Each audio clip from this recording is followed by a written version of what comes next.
Force majeure. Isang terminong naging ugat ng mainit na debate online dahil sa motion na sa mayorya ng Senado.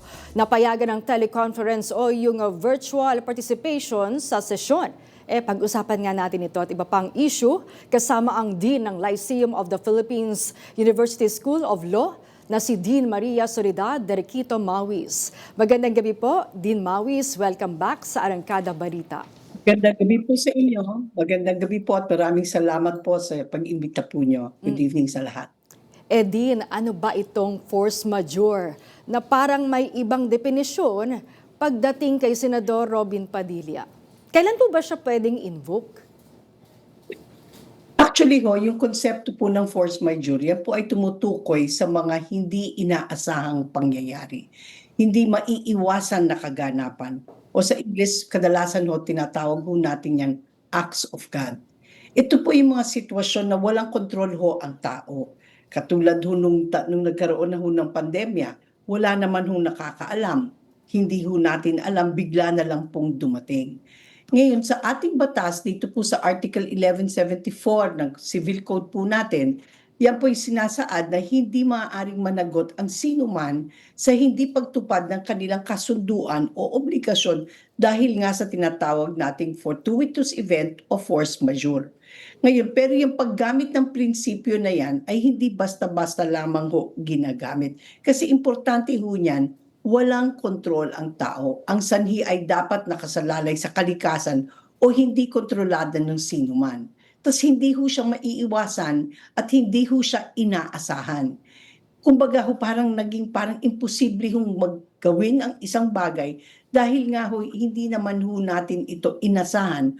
Wala kasalanan ang mga partido sa kontrata, kaya wala obligasyon. Talaga kumbaga ay parang hindi nila kontrolado.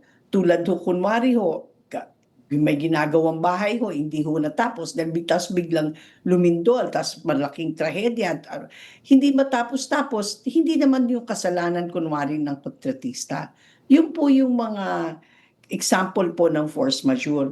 Pero yung sinaad na dahil may kaganapan sa ibang bansa, tulad ng gera, yun po hindi naman nakakaapekto sa atin sa pagpunta, in particular sa Senado.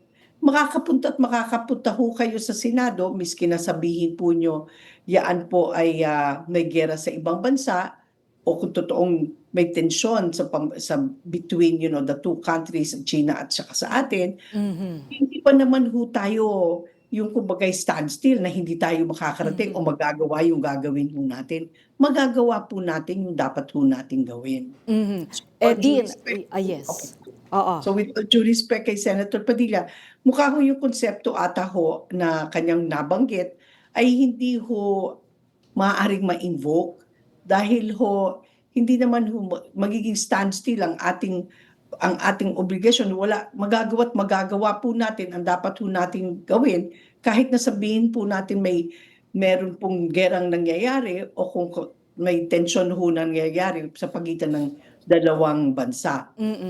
Attorney, eto, sabi niyo, force majeure, pwede yung mga kalamidad, na tumatama sa ating bansa. Ginagamit niya din yung sinasabi niyang paparating na Super El Nino. Yun, kalamidad yun. Opo. Pero hindi pa naman nakikita yung kanyang pinsala sa atin. Totoo po yan. Tsaka El Nino, sa pagkaalam po yung tinding init, hindi tinding baha.